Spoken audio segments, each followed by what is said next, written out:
Removing a Gmail account from a device is straightforward and helps to keep your data private if you're no longer using that account on a particular device.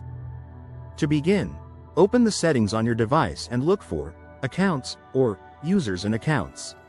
In this section, you'll see a list of accounts linked to the device, including any Google accounts. Select the Gmail account you wish to remove. Once you've selected the account, tap on the option to Remove Account. The device may ask for confirmation to ensure you want to proceed, as this will delete all synced data associated with that Gmail account from the device, including emails, contacts, and calendar events. Confirm your choice, and the account will be removed from the device. If you're removing the Gmail account from a shared or public device, this step is important for privacy and security. Note that removing the account from your device does not delete the Gmail account itself.